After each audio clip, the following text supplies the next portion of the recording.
You've heard of Dana White and UFC, correct? Oh, of course I have. Yes. You? Yes, absolutely. Now, have you heard of Power Slap? You've seen this? No, I don't know what Power Slap is. So Dana White's newish venture, but it's all in the news this week. It's called Power Slap. And basically you stand mano a mano and you slap each other as hard as you possibly can. I've seen that. There's but there's a European sport or a thing that they do. Yeah, it's like they do it in bars and stuff, like with arm wrestling and that sort of thing. Yeah. So Dana White says that Power Slap is going to be way bigger than UFC is. So he's putting rules to it. He's getting the whole thing down. And my question to you is, how much money would it take for Robert Rose to stand there and get power slapped? Oh, it would need to be in the tens, maybe hundreds of thousands of dollars. Oh, yeah. You're cheap. Yeah. You're cheap because I think if I got hit, I think it's permanent damage, worse than it already is. I think that. Well, I think that's the thing with the slap is that you're gonna feel it, and it's gonna knock you down, but the pain will go away, right? So you gotta work for your money, my friend.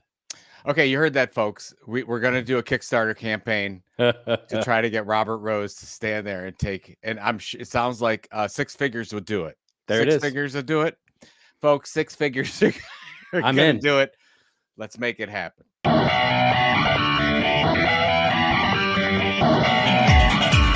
Just remember, everybody has your story to tell. Tell it well.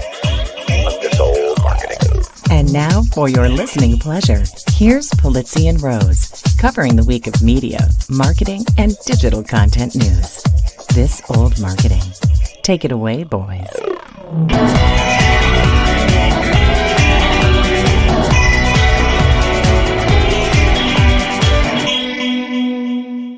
Well, hello, friends. Welcome to This Old Marketing, proudly brought to you by the HubSpot Podcast Network, the audio destination for you-know-who, business professionals. I'm Robert Rose, and welcome to episode number 436 for Friday, July 12th, 2024. And with me, as always, is my friend, my pal, my colleague, and a guy who's definitely staying in the race, Mr. Joe Pulizzi. What race are you talking about? I don't know.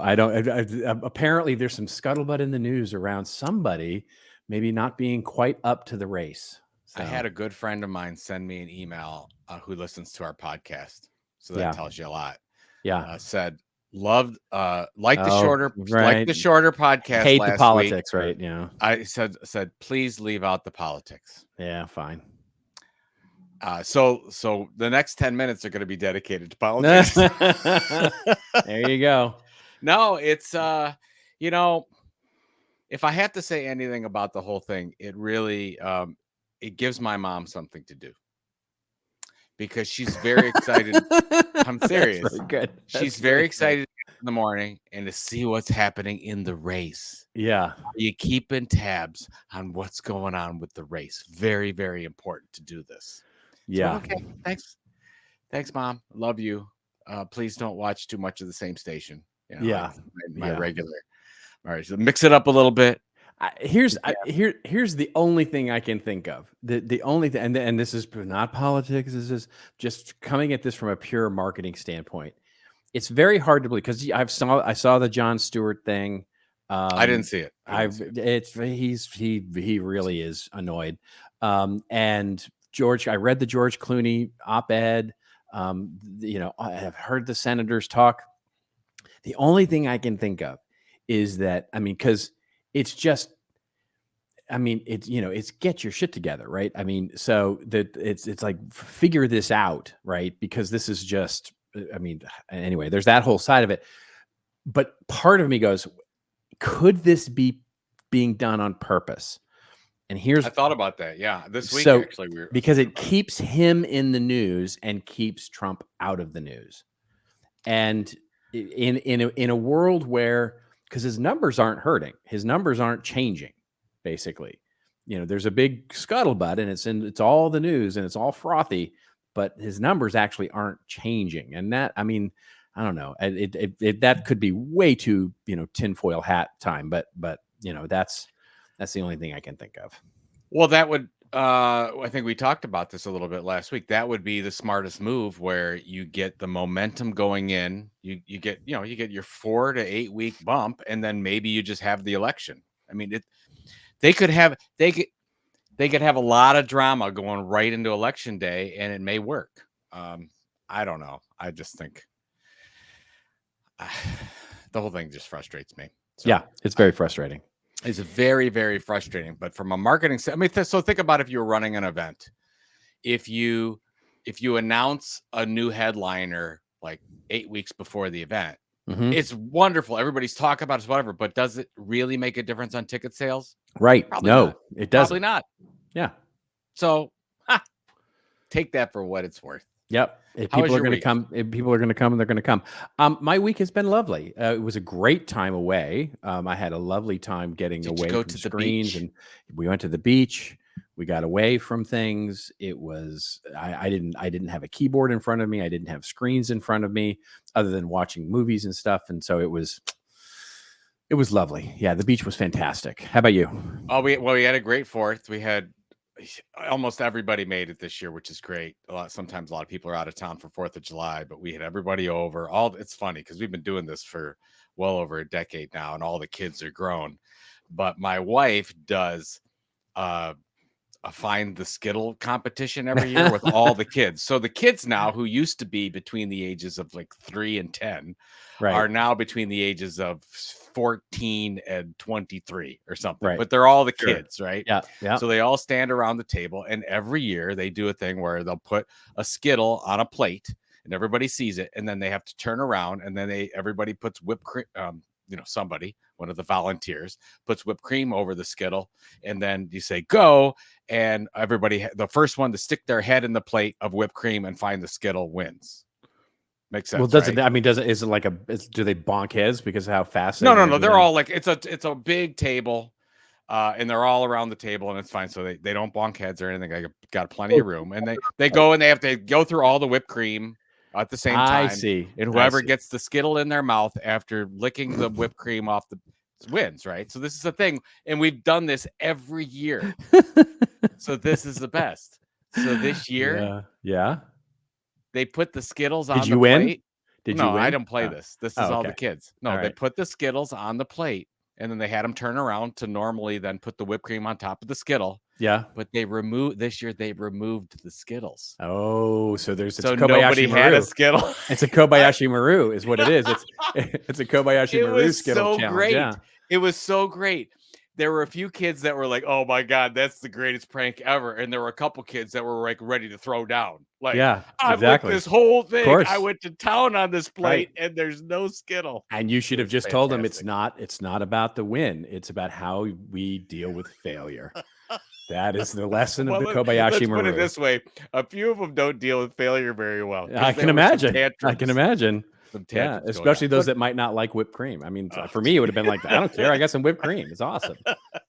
But it was fun. We had a great time. That's great. Been some pretty good weather here in Cleveland, Ohio. So it's been very nice. It's been exciting. Yeah, good. Yeah, very nice. So did we have news this week? We do have some news. Yeah, we've got quite a few news. We had to actually pick it. I mean, it's the time of year where typically it's not a lot of news going on, but this week there was actually quite a bit going on that we can certainly talk about and certainly will talk about. We'll open up and talk about Skydance and Paramount. Finally, the deal is done, so we can talk about that. We'll talk about Spotify and how they're now looking a little more like YouTube these days. Then we'll talk about influencers and fame and where that actually might be in the third quarter as we enter the third quarter of 2024. We'll get to our sort of wins and fails at that point, and we'll talk a little bit about, I'm going to talk a little bit about a fail with a new AI launch from Omnicom. Joe's going to talk about Mohawk Chevrolet, and then we'll get to our favorite part of the show, your favorite part of the show, empirically proven, our rants and raves, where, of course, I will talk a little bit about the rise of sludge content, what's being called sludge content, sludge AI content, and a specific blog, beloved blog in particular. And Joe will rave a little bit about, crypto, I guess. We'll see what's it's not even about crypto. But just because the article is on a crypto site doesn't automatically mean the content is crypto. Fair enough. Fair enough. You fair hate. enough. Why do you hate crypto? Why I are don't you hate crypto. I just you- don't you care don't- for crypto. I just fine. It's fine. Although you I don't will care about say, our financial freedom. no. You don't care. You're one of those people. You like the you're you like a big communist. you like the big banks.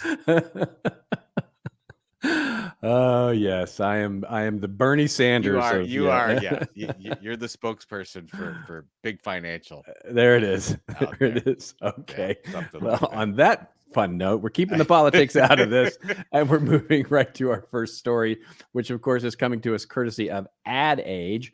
And this is, although just about every media-focused publication is covering this. Just pull up any article. Yeah. Exactly. Just Google it, basically. Paramount-Skydance merger, and according to the ad experts, and that's one of the reasons we picked this article, but it opens up by saying Paramount's new leaders laid out grandiose plans after the legacy media company reached a merger agreement. Finally, dun, dun, dun. They've been KISSING in a tree for some time, with Skydance Media, who you might know from the big blockbuster movies that they produce. They finalized that deal on Monday, leaving some ad industry experts wondering what it was going to do to compete in the ever-evolving TV landscape.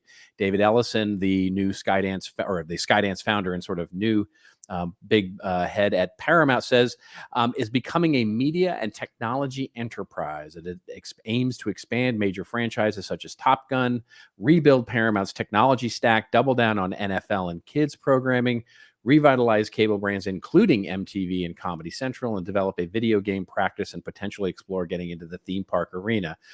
Basically, they want to be Disney. And so anything you want to say about this? Anything that sort of surprised you or is interesting here? What's interesting to me is the more things change, the more they stay the same, because you're moving from the Redstone family to the Ellison family. I had no idea that. Oh, it's huge. David Ellison, who's going to be the CEO of the. Did you hear Larry Ellison's kid? Yeah. Did you hear what the new brand is going to be? No. It's called New Paramount. Oh, for dumb sake. Yeah. It's like, and the Dum Dum Award of the year goes to New Paramount. The same people who came up with the word Max, I'm sure, came up with that. Yeah. Anyways, so David Ellison, Larry Ellison, Oracle founder, I'm sure one of the richest people in the world. And then I think David Ellison's sister is also in media. Yeah. So you've got this little media family empire. So that's my one take. It's just like, okay, because you're moving from the Redstone family to the Ellison family. Sure. And great. Another billionaire. It's an episode of Succession. It reads like an episode of Succession. It really does. Yeah. This whole thing is exactly like Succession. Yeah. I mean, the other thing that I look at is when you go down the assets that are owned by New Paramount, it's fairly impressive. Of course. That's where I started my career. Godfather and then all the Tom Cruise stuff that's in there. It's pretty impressive what they have. And nothing of what they said they're going to do is what's going to happen. It's going to be something else. I know. Because they never do. Media companies never do what they say they're going to do. What they need to do is look at all these amazing brands and assets that they have and say, okay, what's our 10 greatest assets that we have, and how do we go from those assets and build those out like that's right Disney would do. But I don't know. I mean, I just don't have confidence that it's going it's interesting because Paramount is like I said, is where I started my career. I started at Showtime Networks way back in the 90s, and when I was working there, it was the floor above us, we were on one floor. Showtime Networks was on one floor. The floor above us was MTV. The floor below us was Nickelodeon. The floor below them was VH1. It was the entire, skyscraper there in Studio City was just all basically at that point Paramount, CBS, and all of the cable networks that it owned, and it was crazy. But the national amusement stuff, which is where the Redstone family really made their name, was sort of the sort of driving part of it. And in those days, it was Blockbuster, by the way. They had purchased Blockbuster. So it's a really interesting company, the history, if you go back and look at what Sumner Redstone built, and then what ultimately, after he died, Sherry, his daughter, took over the company. And by all accounts was sort of the problem with getting the deal done anyway. So when you look at all of that and the sort of the media brands, it makes perfect sense for them to try to get into, because they are the one big studio that never, there is no Paramount theme park, right? Really, there's, so there is no, you can't go visit the Star Trek, sort of thing, which is a huge Paramount property, of course, Sure. and all of those things. And so it makes perfect sense if they can pull it off. But I think, to your point, we'll see if they can pull it off, because building theme parks takes decades, right? It's not, this is not something you just overnight do. It's one of the reasons that I think Netflix hasn't gotten into the theme park business or the experiential business, is because it's just hard and difficult to build physical experiences that don't take, years and years and decades to build and grow. Yeah, I really doubt that's going to happen. Yeah, I do too. They should license it out if they're going to do it, but they might do that. I think this is I mean, it's it strikes me so much like Succession that this is really an ego play for more than anything else, and really about streaming media. So we'll see the real question will be what they do in streaming media. I think when they describe what Skydance is, big production company. Sure. In this article on the Washington Post, it says big hits such as Top Gun Maverick and G.I. Joe Retaliation. Yeah, right. What? G.I. Joe Retaliation? Yeah. Was that? Yeah. Is that the hit? I don't know why they didn't mention Star Trek. Skydance was a huge, the reboot movies of Star Trek. It was, I don't know why they wouldn't mention that, but anyway. But it's interesting though, is normally you have the media company that buys the production company. Yeah, right? That's right. That's right. Agency. Now you have the agency production company buying media. That's exactly right. Yeah. It tells you the state of media these days. Well, it just shows you where because the money is with the Ellisons. Let's be honest. So the money wasn't with Skydance. The money was with the Ellisons, and so they just used that to funnel their own personal money. Right. Again, very much like Succession. It's just about like Succession. Mm-hmm. It's interesting. Yeah.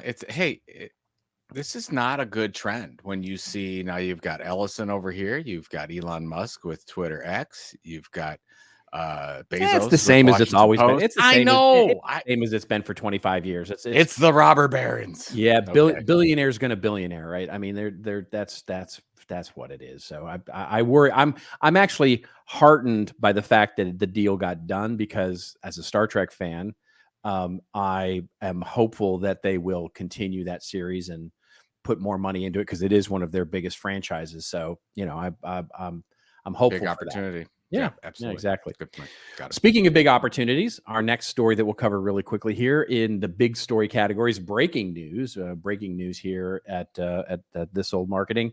Spotify is now looking a lot more like YouTube these days. Yeah. So this article coming to us courtesy of TechCrunch, the article literally coming out. As we said, Spotify quietly lets all podcasters now upload videos and surpasses 250,000 shows. Spotify is now letting non-hosted podcasters upload videos to the platform. The company quietly rolled out the new features last week, a Spotify spokesperson confirmed to TechCrunch. Previously, creators who wanted to upload video podcasts to Spotify were required to sign up to be hosted on Spotify for Podcasters, a free platform for podcast creators. Are we on? We're on that, right? We are on audio only for Spotify. Yeah, and you and I have been talking. This has been near and dear to my heart, trying to figure this out. Yeah. Because if we use Libsyn as our hosting platform, and if we can't send the video direct, you can't do it on YouTube because it's 2 episodes, right? Yeah, so you have to do it separately. And That's so right. the hope is, and I actually reached out to Libsyn this morning trying to figure out, okay, can I just upload it all as one, which you can't yet. Like, we're trying to figure it out, but that's a game breaker, I think. I mean, if you're looking at YouTube is a lot of things, yeah, but I think the opportunity for Spotify here is long form video and audio podcasts, of course. And I think that we have an opportunity there. I think a lot of people do, and I think in the next couple months we'll figure it out and we'll share what we're trying to do. But I've got to spend some time and figure out, okay, how do we get the video portion of This Old Marketing, which is really, really tough to break through on YouTube. Maybe there's more opportunities on Spotify where you have an audience that's already compelled for long form podcasting versus YouTube, where you've got everything going on at the same I think time. it's interesting because I can't even get my head wrapped around looking at Spotify for video content yet. So, and I have to think that many people are in that same boat. So they're gonna have to find some tentpole, Joe Rogan-esh type of situation where that basically acts a little bit like the bright light for the moths to gather around, because I just don't see it happening, unless because this is obviously a first step into feature types of programs, right? Where Spotify wants to be like a Netflix or, those kinds of things where distribution can happen over televisions and bigger screens, basically, where you can have it, right? Like you have your Netflix, you have your Spotify, you have your Max, you have your Paramount, new Paramount thing, and and your Disney, right? All there in one line, and you basically subscribe to Spotify for some sort of featured featured show, and they're gonna need some good talent in order to do that, because featuring this old marketing ain't gonna cut it. No, let's be clear. Do you use Spotify to listen? Do you I use do. Spotify at all? I do. Do you I'm use a it subscriber. to listen to podcasts? I use it to listen to all my podcasts, and I use it to it's my music player. Yeah, it's my music player. I have, because I subscribe to Apple TV and the extended storage, because I'm me and my wife are big Apple users. So you get this family plan thing that comes with extra storage, and and it comes with, when you buy it for the extra storage of in the cloud storage as well as Apple TV, you get Apple Music. So I'm a subscriber of Apple Music as well, but I don't use it. I use Spotify almost exclusively. Interesting. I use Apple Music for everything. Yeah, I like both. I use Overcast as my podcast player, but I'm in love with it. But I mean, if you look at our statistics, our number one downloads are always Apple, and number two is always Spotify. Yeah, and we don't do anything on Spotify other than just send it over. So I think that I was on Apple Podcasts for a while. I would watch or listen to all the podcasts that I listen to on Apple, but I don't like the interface. I hate the interface of Apple Podcast, and Spotify is just so much clearer to me about how to navigate through the shows and the episodes and stuff like that. So it has become my default, only because I like the interface better. All right. Well, now, hopefully we'll be up on video in the next month or two. We can see. But you know what? It takes time to do these things. I don't know if people realize this. Like, you have to actually, have someone. Well, do it. That's connect, send it over. There's people involved. It's a lot for me, and then it's like, and I have to actually do any level work. of work is a lot for you. So it's like, it's like I was telling you, like, before we record this on a Thursday, and I'm already exhausted because I have Thursday's work day. You got to do this. You got to play golf. I got to get up. I got to read articles. Then I got to play golf later. It's just tiring. It's so hard. You got to get breakfast. You got to check your internet. You got to do all the things. You got to go get another cup of coffee. Hashtag all the work. It's so hard. All right. Speaking of hard and speaking of work, hey, we should probably pay a couple of bills here. Oh, let's do that. Welcome to another day trying to grow your business. Look at all these tabs. So many tabs you can't keep tabs on them. Tools for this, programs for that, and systems to manage your systems. Now jump from a leads thing to a ticketing thing to a reporting thing, so you barely have time for anything, like actually growing your business. But there's a better way. With HubSpot, you can increase quality leads, scale your customer service, and close more deals all in one place. It'll be the most productive day ever, and that's why we use HubSpot. Get started at HubSpot.com. You ever noticed how the smallest changes can have the biggest impact? Well, if that's got you intrigued, let me give you a nudge. Yeah, that's right, Nudge, a podcast. On Nudge, hosted by Phil Agnew, you learn simple, evidence-backed tips to help you kick bad habits, get a raise, and grow a business. Every bite-sized 20-minute show comes packed with practical advice from admired entrepreneurs and behavioral scientists. Nudge is fast-paced, but still insightful with real-world examples that you can apply. Oh, and it's the UK's fastest-growing business podcast. Get Nudge wherever you follow your favorite podcasts.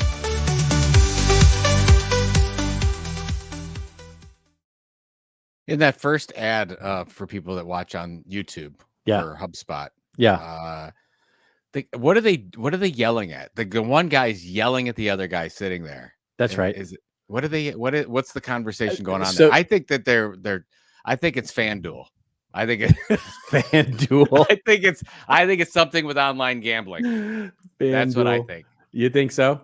Yeah. I'm I mean, just taking a guess. I will tell you what it's stock video. If that's not clear, it's not anybody. No, it wasn't clear. It looked like we actually paid people. Exactly. We actually went out and shot that. Yeah. What the description says is two investors arguing over the results of their investment, basically. Oh, well, that's pretty close to online gambling. As soon as I saw the suspenders on the one guy, I was like, okay, I get it. Yep, that's it. That's it. Yeah, because everyone was wearing suspenders. All the investors wear the suspenders, right? They wear the suspenders with that sort of the big collared shirts and the shirts are just a little too big. It's kind of a Wolf of Wall Street esque. Yeah, there you go. That's and they're young. They're young bros, basically. You've seen Wolf of Wall Street, right? Of course I have. Yes, I've seen. Yeah. Really incredible movie. Yes. The part where Matthew McConaughey beating his chest. I mean, well, that's a good one. But it's toward the end of the movie where basically he's forced out with whatever the deal is with the FBI. Yeah. And he's Leonardo's talking to his staff and saying, I have to go. Yeah. And then all of a sudden he says, I'm not leaving.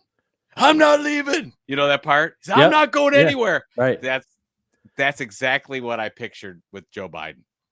I really did. He's like, everybody's saying you gotta go, God. You gotta go. And he says, I'm not leaving. I'm not leaving. Somebody needs to take that clip and put Biden's face over it and do it. I'm probably 100%. I'm 100% sure that's been done.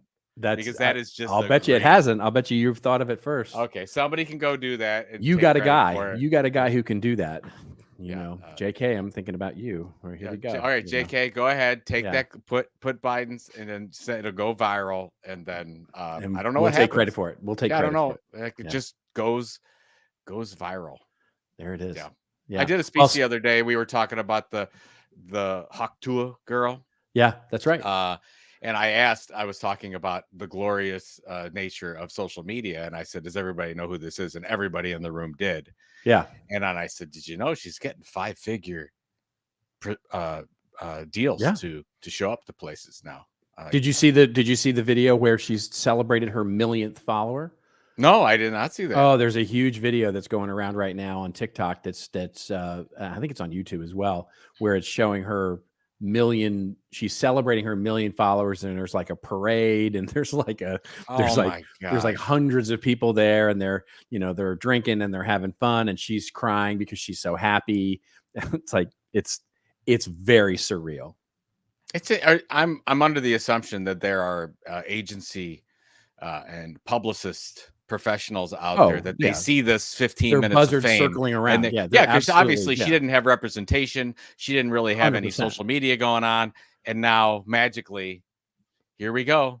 That's right. Turn on the buzz machine. I guarantee you there is a software program that is constantly watching for the second it hits a specific, and then pinging these agents to say, this is a person that, predictive analytics is this is a person that's going to hit, because let's get into the story, right? Yeah. Because speaking of that, we have the article. A great segue. Yeah. It's a great segue for our next news article, which comes to us courtesy of Glamour, of all places.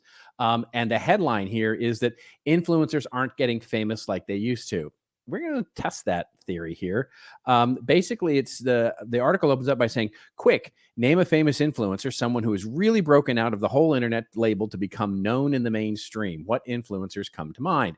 Is it TikToker Charlie? There's all these names here, and I'm going to butcher all of them. You shouldn't be reading any of these people because you don't know any of these people. I don't know any of them.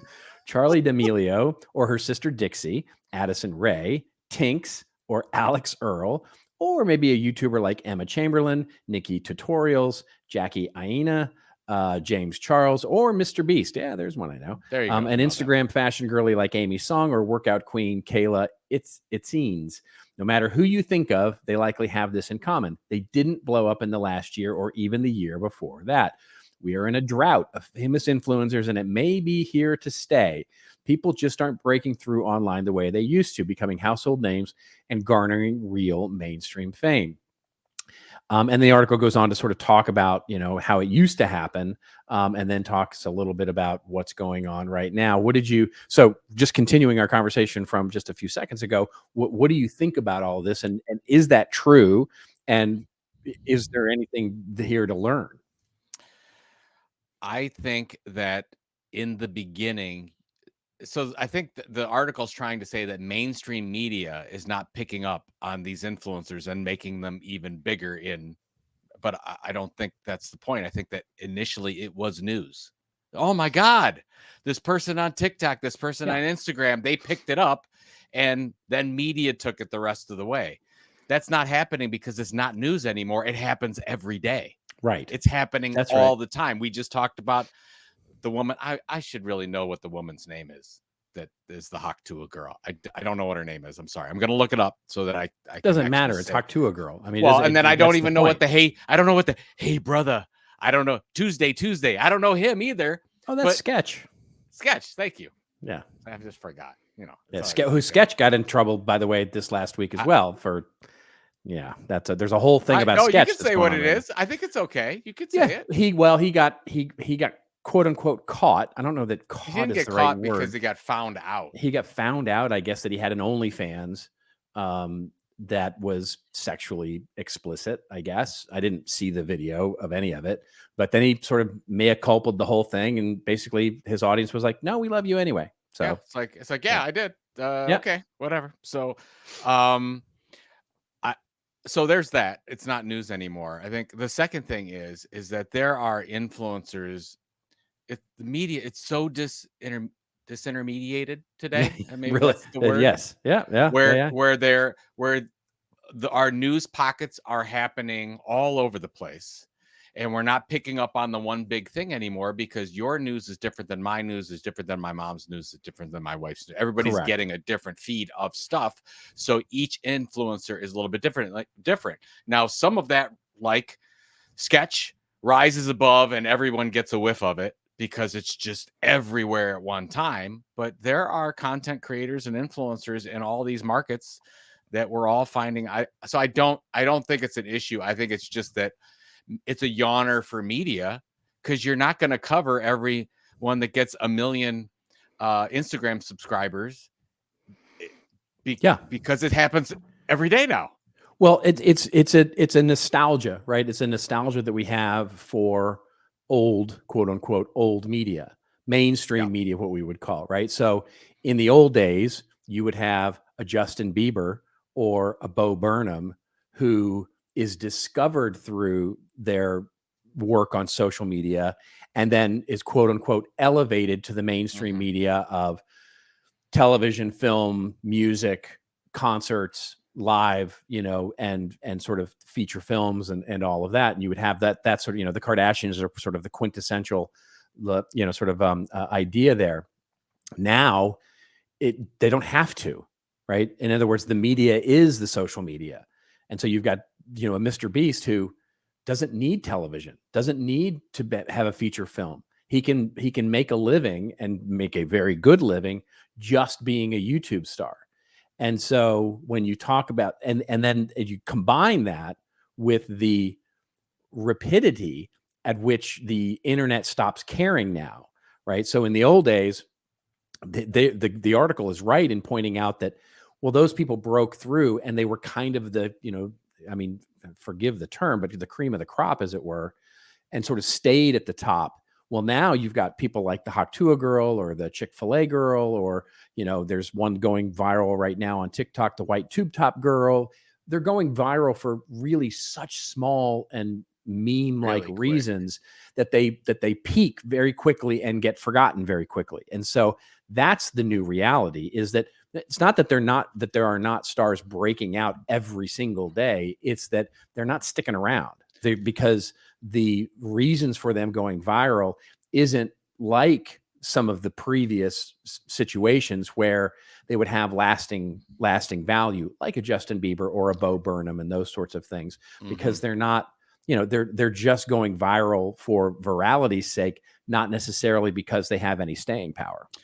And that's a great point. And the algorithms are totally playing into this. Totally, We covered it, a absolutely. couple months ago, where Adam Asari from Instagram comes out and says, we are looking for the new creators, the new influencers. That's right. So just because you have a following of, and they talk about in this article, 150,000, it's very, very difficult to keep that engagement when Instagram does not want to send you, even though if you follow that person, does not want to send you that stuff. They want to send you the white tube top, whatever the new, the new that's sketch, exactly the new right. whatever. And they want to keep repeating that because every time you go to your device and there's something new and something trending that you didn't know before, like you're playing a slot machine, and then you can always come back. That's and a great something analogy, new. You win. actually, You yeah. win something new today. You're not going to win the same. Oh, I already saw that before. That's been done. That's exactly right. That's exactly right. Because you haven't, right? You don't follow these people. You just see them in, this is the effect, the sort of reaction to the action of the For You feed, right? So, which every social media channel right now is following. TikTok's example here of, there's no reason to follow anybody on TikTok because you're going to see those videos anyway. And that's going to keep you interested without seeing, it's like so few people go to their follower list and look at videos because they don't have to, right? They just go to their For You feed and it's immediately there. And it keeps them there with surfacing new stuff all the time.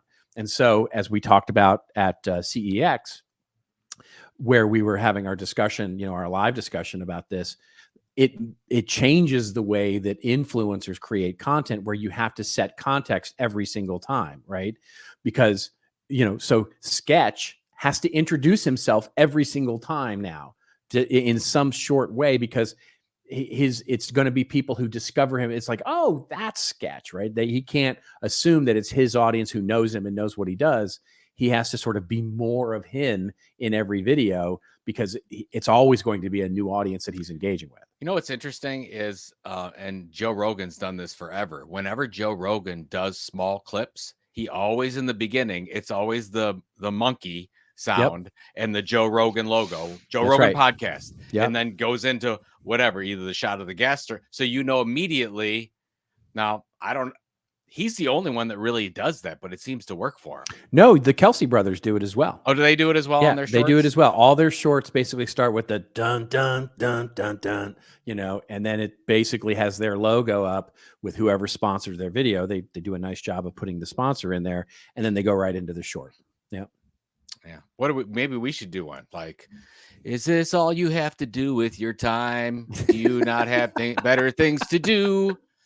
If not, you got to stop it there. Marketing. Yeah, it needs to be short. It needs to be short. It's too long. It's already too long. You don't have a life. Yeah. Here's this old marketing. Although we love everyone. They're already scrolling past us, bud. Yeah, exactly.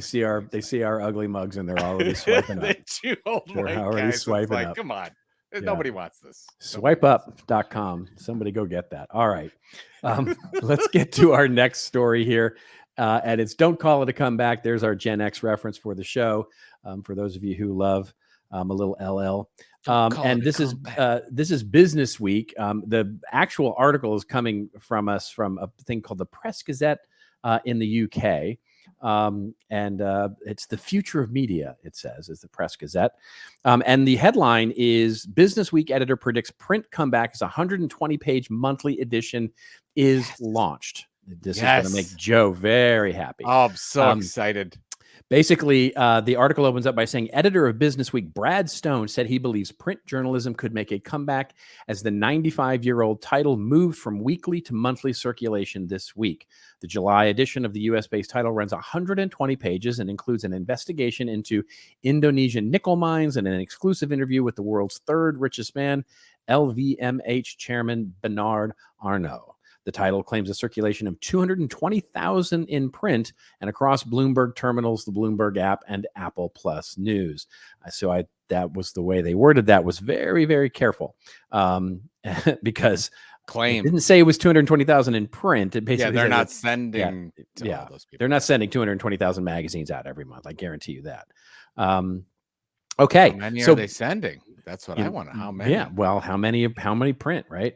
So what do you make of all this, Mr. Print?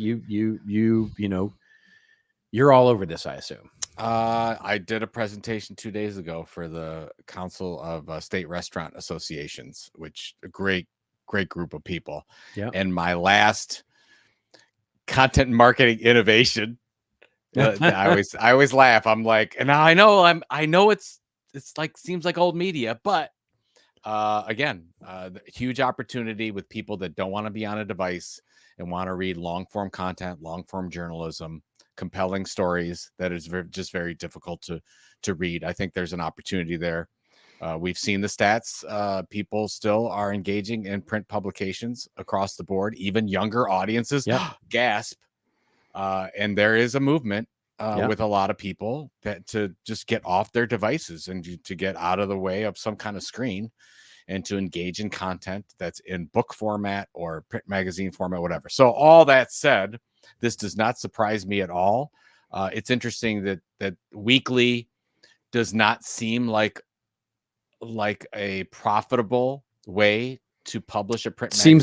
Seems they're all moving monthly. Yeah. Seems like monthly is kind of the way to do it. A best bigger and monthly, if you will, from what, or taking the shorter articles on businessweek.com and expanding on them in the print. Well, that's mail cost, right? You can immediately see a reduction in mailing cost for that. Yeah. And absolutely. And the thing is for those of you that are not involved in print, is once you go on, the most expensive thing about print is starting up and getting a project running on print. You've already spent most of your money.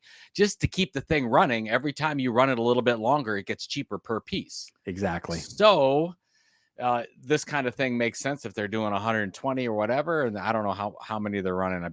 Maybe we can find out and report back. But I do think there's an opportunity for, especially if you don't have to make money off it and you're looking for a loyalty driven effort that we've talked about forever. 100% deliverability, very little competition. Yeah, it's a great point because, for example, if you make 100-page magazine versus an 80-page magazine, the extra 20% of pages isn't 20% more cost, right? No, it is incrementally more expensive to send a 120-page magazine once a month than it's much more expensive to send like a 50-page magazine once a week, right? So it's a great point. And funny enough, I'm going to speak next week. I'm going to my favorite place in the world, Florida, to speak to a bunch of commercial printers, to talk to them about what's going on in modern marketing. And this is something I'm going to be talking to them about, is that print is far from dead, and in fact maybe the way to differentiate yourself in the marketplace. I love these that. days. Yeah, I talked to them.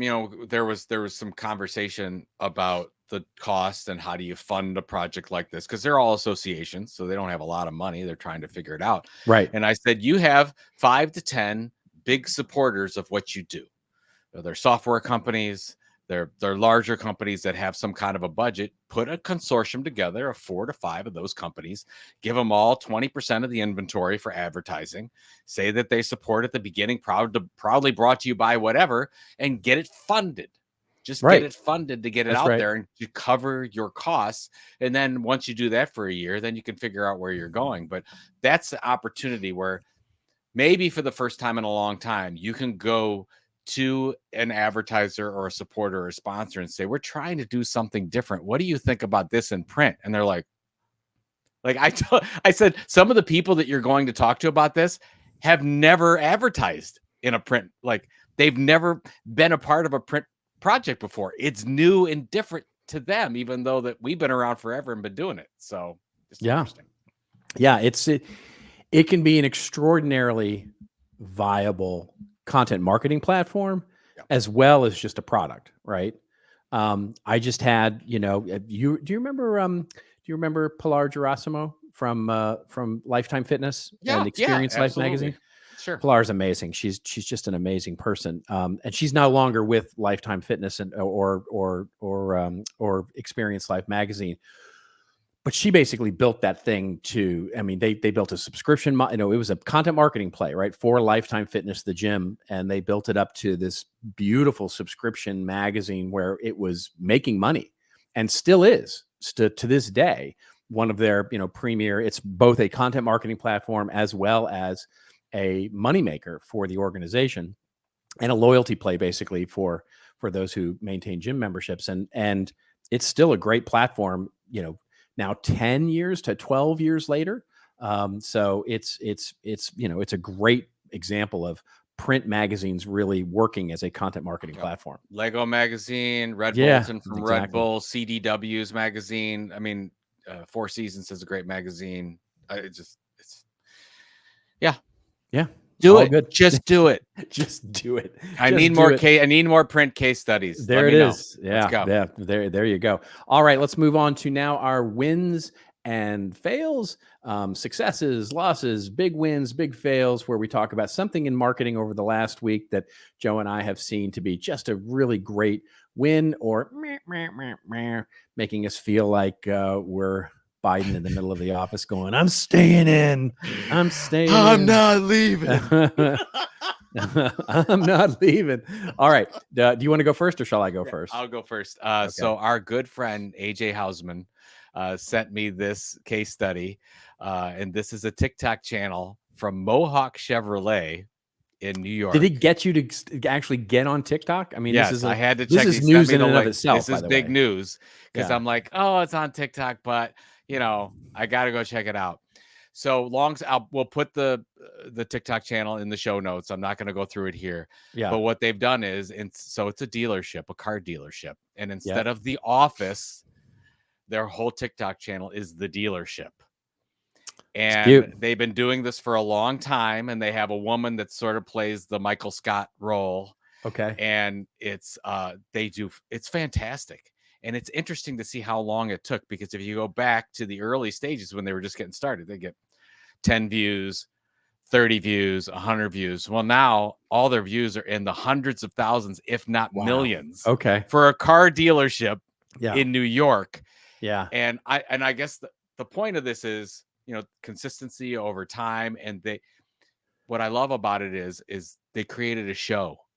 They're not just like putting stuff on a channel. They actually created a regular show called The Dealership.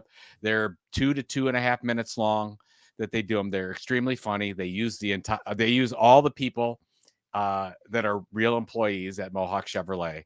I fell in love with it immediately. And then I had to quickly get off TikTok and cleanse all my cookies. Yeah. Cleanse all something there's mildly dirty about that, cleansing all your cookies. Yeah. Yeah. I'll cleanse your cookies. Thank you, AJ, for sending this great case study into us. And I really enjoyed it. I think we can all learn from Mohawk Chevrolet. So cleanse your cookies. That's the name of my new book. All right. That's a winner. That's a bestseller right there. I have a fail that I'm going to speak to, which the article, we'll link to it in the show notes, comes from Media Post, which is one of my more favorite digital magazines. And they have a section called the Agency Daily, where they talk about stuff that's going on in the world of agencies. Sure. And so this is a new launch from Omnicom, which they call the ArtBotAI, because of course they do. And the article itself opens up and says, Omnicom today announced the launch of ArtBotAI, its next generation intelligent content platform, which now leverages generative AI, GAI, for large language models. The platform is powered by the holding company's Omni operating system. The firm said that the LLMs housed within Omni are a result of partnerships with Adobe, Amazon, Getty, Google, and Microsoft, which of course is OpenAI. According to the company, ArtBotAI is designed, here we go, I want you to count the number of buzzwords here. It's designed to help clients optimize creative digital content at scale in order to create and deliver high-quality, personalized experiences. I just threw up in my mouth a little bit. Okay, so I love it. I love it. I think AI created that. The funny thing is that I wouldn't be surprised. So the CTO basically said brands are demanding more customized content at scale, but their content studios and one-off tools slow down, get more expensive, and lose out on quality and performance when they try to do more with them. There's never been a core product that could integrate their creative assets, templates, MarTech, AdTech, AI, first-party, third-party data. ArtBotAI replaces a messy ecosystem to serve client content needs. Vaporware. This is the most. This release just made me. It was so annoying to me that this is where we're at, right? With these large companies, with whether it's Accenture, whether it's Omnicom, whether it's Publicis, whether it's Microsoft, with these sort of what we used to way back in the day used to call Barney types of press releases, where it would be like, we're offering this new partnership with Adobe, and it's going to be the most amazing thing ever, and it's going to be Skittles underneath whipped cream, right? And so this is just ridiculous to me, and it provides more confusion in the market, more stupidity in the market. And for those, I was just on a podcast yesterday where we were talking about all of this sort of hype and buzz and just nonsense that's going on in the world of AI and creative right now. And honestly, this doesn't help. This is the kind of thing that just doesn't help at all anybody to understand the true value of where generative AI might be for marketing and advertising right now. So it's my fail of the week. When you hit the peak of the Gartner hype cycle, what's the down? What is it? The denouement? Like, what is the trough? No, there's the trough of disillusionment, right? You know, and then that leads up to sort of aren't we at the peak? And then we might be. This I think is a signal. The depth of the trough of disillusionment. Yeah. Overpeaked. Yeah. So yeah, it is definitely, we are AI'd out at the moment. It has sucked all the oxygen out of the room, and it is just, it's hard to know what's real anymore and what's not. It's moving so fast, but two, it's really this idea of everybody trying to sort of outdo each other with sort of the buzzword bingo in terms of what's going on. It reminds me so much of the early days of the internet and how much buzzword bingo there was just to throw confusion into, like, ooh, that sounds shiny and new. Let's try that. Theglobe.com. Yeah. Oh God. Don't even get me started. Stamps.com. Remember Stamps.com? I worked on Stamps.com, where you could buy postage stamps online. That was the value proposition, that you could buy. Don't even get me started on this silliness of some of the toys. Yeah. Oh my gosh. Was the Super Bowl commercial. That was the one that after that it all went downhill. Exactly. Yeah, exactly. So, all right. So now let's get to our rants and raves, where Joe and I go off on a little bit of a rant or a little bit of a rave that makes us feel like, well, we're I don't know where do we go with this? Basically, we don't have to go anywhere. Here's the one thing what we haven't talked about at all. Football season is starting. Very we're going to do our football show pretty soon. We got to do our football show sometime in August, probably the end of this month or early August, because it's going to we're going to quickly run up against preseason. So I think we should do it during preseason. That might be fun. That might be fun. I think the middle of August. So in the next, and there's some, as I mean, like 3 or 4 of you that are really looking forward to our discussion. On football. There's 3 or 4 of you for sure. Although congratulations to England. I watched that yesterday, and my apologies to our good friends who we have a lot of good friends that live in the Netherlands. Well, they took one on the chin there. They took great game. Exactly. Great game. Yeah, great game. All right. You want me to go first? Yeah, you go first.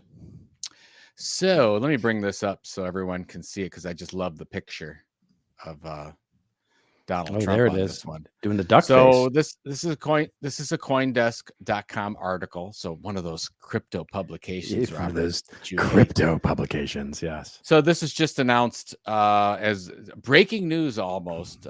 Donald Trump is going to speak at the Bitcoin conference in Nashville on July 27th. Because of course he is. Well, what's interesting is, and I'm trying to take a marketing competitive analysis kind of angle on this whole thing. And really what happened in crypto over the past many years is you had Republicans and Democrats that were both sides very, very negative crypto. And you saw probably the Democrats lean into this more. I know even locally, one of my representatives, Sherrod Brown, very negative against any kind of crypto. And I always thought of it as a more democratic issue because it was more anti-banks, long-standing financial institutions. Let's have the individual take maybe it's not a democratic policy now I'm thinking about it, but I thought there was more opportunity on the Democratic side. The Democrats have gone very much against crypto with most of the policies that have come along. And by the way, so was Donald Trump. Of course, switches, sees the opportunity, says, okay, my competition is entrenched in this issue. And in the last 6 months, you've seen a slew of Republicans and Donald Trump go to this other side where, by the way, are open arms of a lot of somewhat wealthy people that their number one issue is financial regulations. And they're really concerned about their holdings that are in crypto. And here you go. You've got Mr. Trump that's going that direction. And I just thought that was interesting because this is all about this is all a marketing move here. This is all and a move to get new voters. Of course. Yeah. Nothing has to happen here. Nothing has to happen. There doesn't No. have to be any implementation of anything. But the fact that the biggest conference that the Bitcoin industry has, you have a presidential candidate coming in is a big deal. That's not Robert Kennedy Jr. Yeah, right. Well, yeah, that's the headline here, right? So it's definitely a marketing play, right? I mean, this is what it is. And yeah, I mean, I know it's just interesting. You've seen this in the works for a while. You saw Trump that said, "Oh, I'm going to start accepting cryptocurrency for his different merch," and that's been happening for a while. And now you've got this, and it's going to make it. There's a big voting pool there. And then the only thing a lot of these people care about is themselves and their crypto. And I'm not saying that as a negative. I'm saying that that's a thing. And, right. They don't care about the rest of it. They're like, oh, this guy's got to protect my crypto holdings. Yeah. Yeah. I mean, I don't think anybody else is coming after their crypto holdings, but that's a whole other, that gets into, I don't know. You haven't been reading. You haven't been reading up. I got all kinds of conspiracy theories for you. We can pretend we're on Joe Rogan. Oh, boy. We can bring them all up. Oh boy. We should do an episode on marketing conspiracy theories. That's fun. I love Let's that. do that. Yeah. That's really fun. All right. We got two special episodes coming up. Special episodes. Marketing conspiration theories. And because we'll see how they do. If they perform well, then I think that's interesting. We got a lot of feedback from people that said we like once every couple of months we want a special episode. Yeah, that's right. So there you go. All right. What do you have? You have a rant or a rave? It's a rant, I guess. It's just sort of a commentary more than anything else. We've heard a lot over the last, sort of speaking of conspiracy theories, sort of this idea that at some point AI-driven content, sort of unmanned websites or unpeopled websites, probably said much better, unpeopled websites would make a rise, right? In other words, websites that are completely driven by AI bots. Well, it's now not just happening, it's happening in really icky way. So I, being internet Gen Xer, sort of early OG internet person, remember during the AOL days, there was what would then just be called a news site, but eventually became the site called Tua, which was for Apple users, which I've been an Apple user for a long time, was the unofficial Apple weblog. And it was a very famous, very well-known weblog. And AOL owned it and shut it down basically in 2015, and it went away. But a new owner had scooped up all of the assets basically within that sort of portfolio and just recently has begun posting articles under the bylines of people who used to write for it, who were in those days, and some of them to these days are relatively well-known experts in the Apple community. And so they were posting articles of these under the bylines, but the entirety of the articles are now driven by AI generation. And so, for example, Christina, as the article we'll link to in the Verge here that speaks to it, Christina Warren, who left a long career in tech journalism to join Microsoft, later GitHub. So she's definitely an expert in some of this. She's a developer advocate. She shared screenshots of what's going on. And you can see that basically somebody's bought, as she says, somebody bought the 2A domain, populated with AI-generated slop, and then reused my name, her name, from a job that she had when she was 21 years old trying to pull.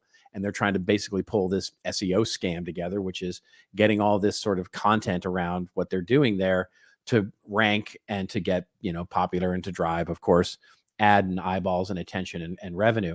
And basically they're populating this thing underneath the idea of their bylines, which is just icky, first of all.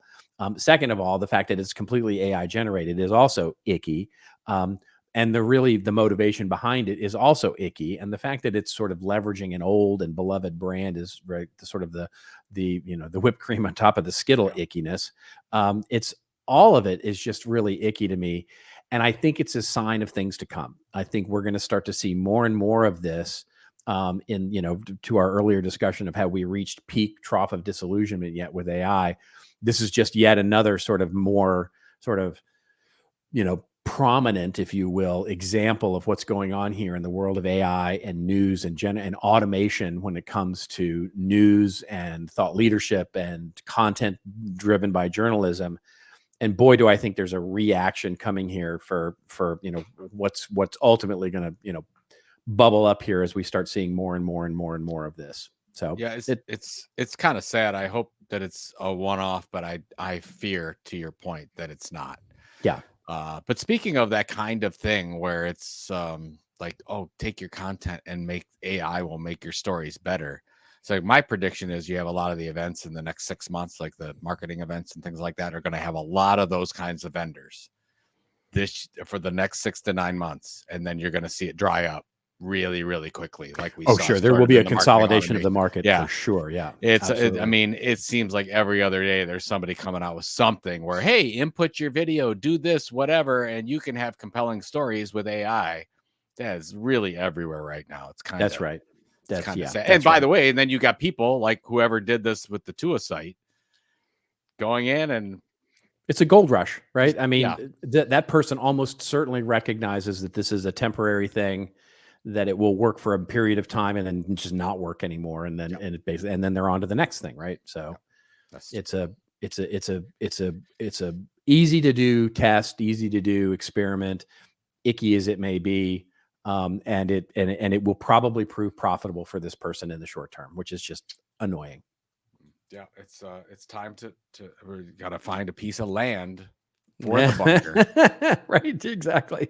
Go to your Wyoming place. Got to do it. I don't know why Wyoming. It just sounds nice. I've never been there. I want to go. If anybody lives in Wyoming, I've been to Wyoming. To this, I've been to Wyoming. Let me know like where I should go. Where would you go in Wyoming? Oh, well, did you do the Dallas Cowboy tour there? Like, did you do? No, I drove when my wife and I did when we moved from Los Angeles. So I lived in Washington, D.C. area for 3 years in the late 90s. When we moved there, we did a 7-week trip across the country where we just sort of ambled our way across the country and didn't even really use a map. We just sort of drove, right? And just wherever we ended up. And it was really, really fun. And we spent a good number of days in Wyoming, in Casper, for example. They're all small towns in Wyoming. I mean, basically Wyoming is just wide open. I mean, it's Yellowstone. I mean, it's basically just beautiful, half of it's mountains and half of it's very flat, deserty sort of terrain. But it is literally the middle of nowhere. Big sky country. Maybe I rent an RV and go take a trip. Yeah. Except my wife won't go with me, but that's a whole nother. Yeah. She doesn't like my driving anymore. Can you believe that? Yeah. It's very hard to go on a road trip when your significant other doesn't like your driving. It's true. Well, it doesn't like RVs and doesn't like road trips. Yeah. Yeah. So like, where do you go with that? Where do you go? You don't. You don't. Basically, you don't. don't. That's You the net of it. You just don't. It's what's called a non-starter. It is a non-starter because it's happy wife, happy life is the way to do that, my friend. What do you got going on this week? I got busyness. As I said, I'm sort of getting ready for a trip next week. I'll be back, of course, for our regular show, but I got an early next week. I'm going to Boca Raton, Florida. Yay! You'll be so happy at the Boca Raton Resort. Every time I say Boca Raton, I think of the Seinfeld. You're going to Boca. I'm going to Boca Raton to speak to commercial printers. I'm doing a workshop there. So then I'll be back. So I'm getting ready for that. How about you? We're getting ready for like the formal launch of Tilt Publishing. We sort of were working some beta authors through, and I think we're going to do a big announcement in the next like 60 days for, we're accepting manuscripts. So if anybody's got a manuscript out there, a book idea that you'd like to talk through, hit me up, and it should be fun. I'm looking forward to it. I got a book idea. Good. We'd like to publish it. A book idea. I don't have a manuscript yet, but I got a book idea. All right. Well, let's get you on the list. Get going. What's wrong with you? Yeah. Let's move. I'm busy. I got shit to do, man. All right. With that said, we'll be back next week. And until we're back next week, thank you so much for being such a wonderful listener of our show. We really, really appreciate it. And until we see you next week with one of our regular episodes, just remember, everybody, it's your story to tell. Tell it well. We'll see you next week on This Old Marketing. Hey, thanks a lot for making it this far in this week's episode, and thank you all for being a part of This Old Marketing. You can check out all the show notes of what we talked about today at thisoldmarketing.com, and it's also where you can leave us a review or a voicemail. We need those reviews and comments on whichever platform you follow us on. And if you haven't followed the podcast, please go do that and make sure you catch the latest and greatest episodes every Friday morning. We're on Apple and Spotify and all your other favorite podcatchers, of course, but we'd love it if you went over and subscribed to us on YouTube. That's right, YouTube. youtube.com/@thisoldmarketing. We'll see you again next week, folks, with another episode of This Old Marketing.